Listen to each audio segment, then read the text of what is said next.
शैक्षणिक मूल्यमापनासाठी online taste कशी तयार करावी याबाबत आज आपण माहिती घेणार आहोत। ऑनलाईन टेस्ट बनवण्यासाठी अनेक वेबसाईट आहेत, त्यापैकी टेस्टमोज नावाची वेबसाईट आहे। आपल्या कॉम्प्युटरमधील ब्राउझर ओपन करावे, गुगलवर टेस्टमोज असे टाईप करावे।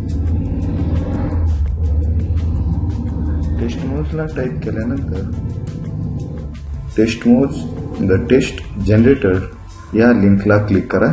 त्यानंतर आपल्याला अशा पद्धतीने स्क्रीन दिसेल। यामध्ये आपल्याला टेस्ट बनवायचे आहे। मेक अ टेस्ट या ऑप्शनला क्लिक करा।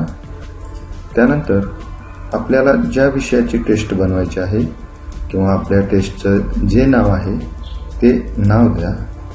उदाहरणार्थ मी गणितासाठी बनवतो बेरीज। त्याला एक पासवर्ड निवडा,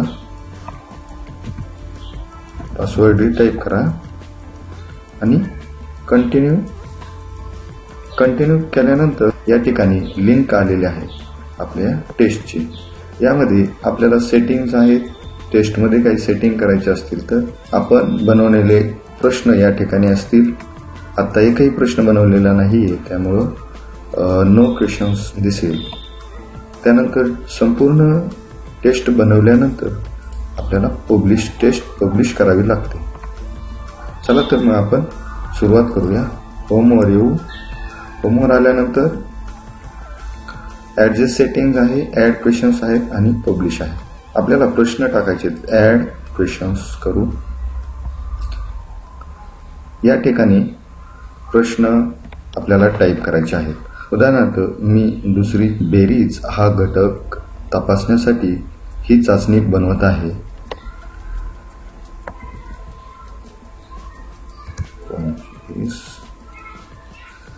या ठिकाणी प्रश्न टाकायचा आहे। आपल्याला मल्टिपल चॉईस ठेवायचा आहे। प्रश्नाचे प्रकार आहेत या ठिकाणी multiple choice, true or false, multiple response आणि फिल इन द ब्लँक म्हणजे रिकाम्या जागा। अशा पद्धतीचे प्रश्नाचे वेगवेगळे प्रकार भेटत आहेत। मी आज मल्टिपल चॉईसचा प्रकार घेतोय। आपल्याला या ठिकाणी एका प्रश्नाला किती पॉइंट्स द्यायचे, मार्क द्यायचे ते आपण या ठिकाणी घेऊ शकता। या ठिकाणी आपल्याला उत्तर पर्याय द्यायचे आहेत। असे पर्याय आपण दिल्यानंतर आपलं उत्तर ज्या ठिकाणी आहे त्या ठिकाणी क्लिक करा।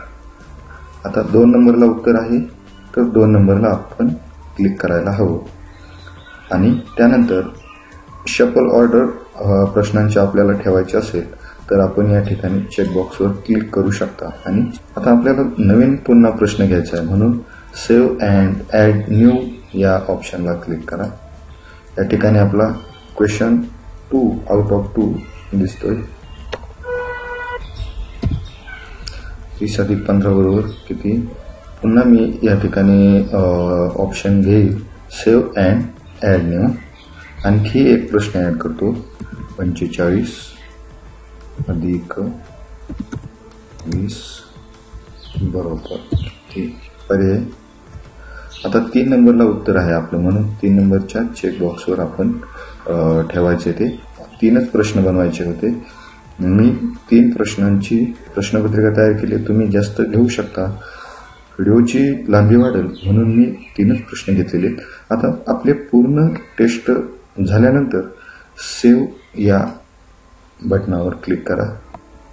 सेव्ह झाल्यानंतर आपल्याला या ठिकाणी आपले प्रश्न दिसतील। आपल्याला याच्यामध्ये काही सेटिंग करायची असेल किंवा तर या ठिकाणी आपण करू शकता। याच्यामध्ये त्याचं आपण प्रस्तावना देऊ शकता। या ठिकाणी आपले हे क्वेश्चन्स आहेत, हे क्वेश्चन्स आपण अपडेट करून घ्यायचे। अपडेट झाले। आता हे प्रश्न आपण जे बनवलेले आहेत हे पब्लिश करायची। आपली टेस्ट पब्लिश केल्यानंतरच आपल्याला ती इतरांना सोडवता येणार आहे। पब्लिश या बटनावर क्लिक करा। पब्लिश केल्यानंतर the test has been published असा मेसेज दिसतोय आणि ही लिंक कॉपी करून आपण आपल्या मुलांना सोडवायला देऊ शकतो। मुलांनी किती चूक सोडवले किंवा बरोबर सोडवले त्या ठिकाणी आपल्याला लॉग इन भेटतं. आपण ज्या लॉग इनचा वापर केला त्याच लॉग इनचा वापर करून त्या ठिकाणी आपल्याला प्रत्येक विद्यार्थ्याची उत्तरं चूक किंवा बरोबर ते पाहता येतं. ही टेस्ट पालकांच्या व्हॉट्सअप ग्रुपवर पाठवून आपल्याला पालकांनाही मुलांचं मूल्यमापन करण्यासाठी या टेस्टचा वापर होतो. अशा पद्धतीने ही टेस्ट आपण बनवू शकता आणि मुलांना सोडवायला देऊ शकता.